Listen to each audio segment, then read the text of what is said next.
Hi everyone, Mr. More Sewing here. Today we're going to be talking about the Passport 2 and 3 sewing machines from Pfaff. I want to start off by saying that here at More Sewing we are actually agents for Pfaff, but they're not sponsoring us in any way. What I'm really about with all of these reviews that I'm going to be doing is helping you make the right choice, that you buy the right machine, don't waste your money, and get the machine that really helps you to do what you want to do in your sewing journey, as it were. Firstly, I'm going to talk about the headlines for both machines. The Passport 2, which is this one, has a black front and 70 stitches. Passport 3 is the white one, has a white front and has 100 stitches and thread snips. And that's really the difference between the two, otherwise they're the same machine. And when I talk about thread snips, that's basically a function that you can press a button and it draws both threads underneath the fabric and snips them off. Really great convenient thing. The big thing about these machines is they're Pfaff's entry-level IDT machines. Now what's IDT, I hear you ask? IDT is basically a permanent walking foot. It's built into the machine. You can engage it and disengage it, but unlike other machines where you have to buy a walking foot and screw it onto the machine when you want to use it, with this machine it's simply a case of just engaging it and disengaging it by pulling it down. What is a walking foot? It's an extra set of the teeth that make the fabric move. So you're not just having the teeth at the bottom underneath your presser foot moving the fabric, you've also got another one above the fabric moving the top layer of fabric at the same time. Stops any fabric creep, i.e. fabric moving against each other. Makes it really great for flat seams, particularly if you're patchworking, because if you think about it, you're using a sandwich of fabric because there's usually something else in the middle of wadding or something, and that can make it easier for the fabrics to move against each other if they're not properly pinned down. Walking foot really stops that happening. So it's a really nice feature, and this is the first machine in Pfaff's range to have that built in for you. Both Passports are computerized machines. You simply type in the number you want. There's a selection of stitches. Hopefully you can see that. If not, I'll do a close-up on both machines to tell you which number to type in. You simply type it in on the pad. The machine automatically changes to that stitch.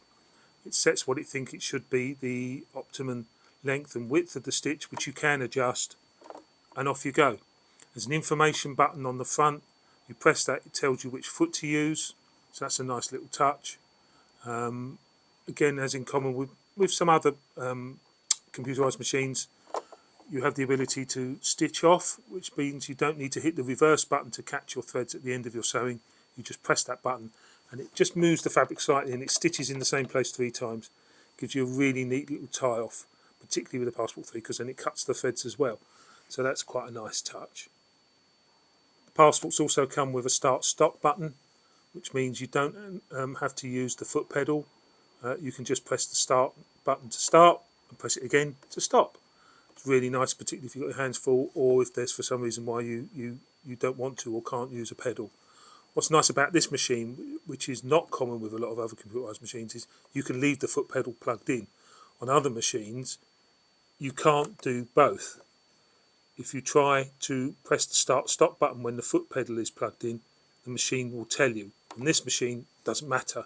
So you can leave the foot pedal plugged in, and if for some reason you can't get to the pedal or you panic or whatever, you press the start-stop button, the machine will stop sewing straight away.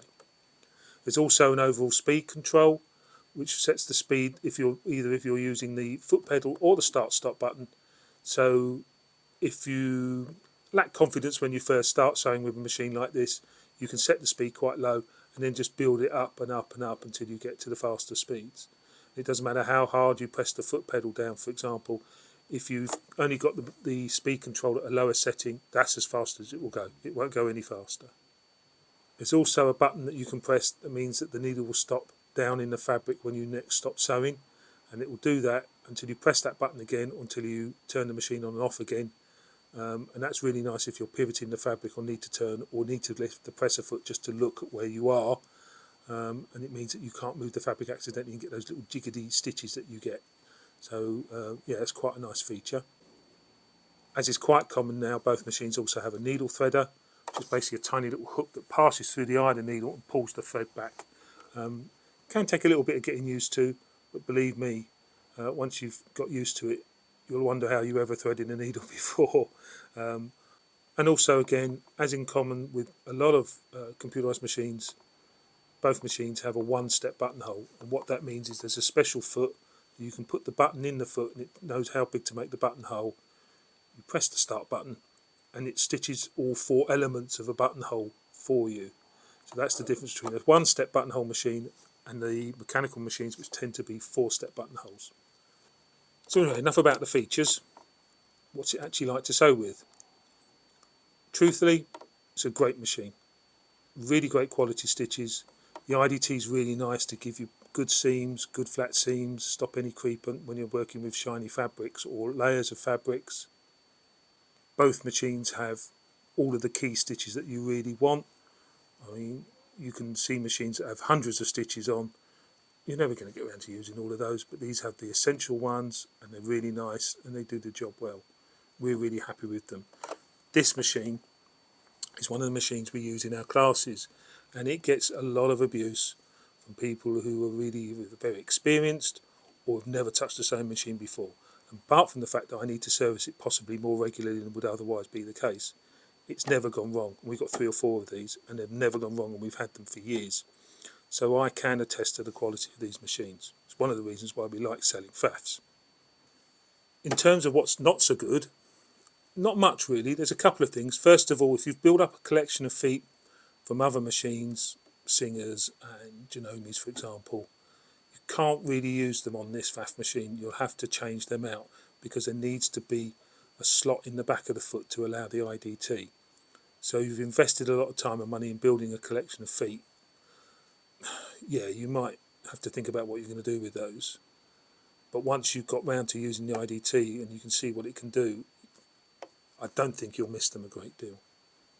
The other thing we have had in the past, and is common with a lot of what they call top-loading machines, i.e. where you drop the thread into the top of the machine and not at the front, is that the bobbin case can jump. It jumps out of its little clip and it jitters round, and sometimes you can hit it with a needle.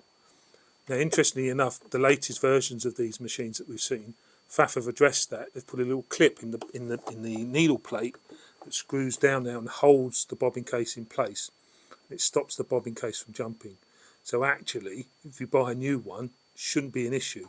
And if you've got an older one of these, or you get offered one of these and you think, yeah, I want that, and you realise it hasn't got the clip in the plate, and your local dealer can actually get one of those for you and fit it. It just needs, you just take the old plate off and screw the new plate on. As I say, that bobbin case jumping is common with all top-loading machines. It's a little bit of an issue that you get with them, but at least Pfaff has tried to do something about it, and as far as I can tell, it has. So really, apart from that, I don't have a problem with these machines. Would I recommend them? Yes, I would. I suppose I would, because I sell them as well, but that's the point. We don't sell nonsense and rubbish here. We try to do the right thing, and I would recommend these machines to anyone.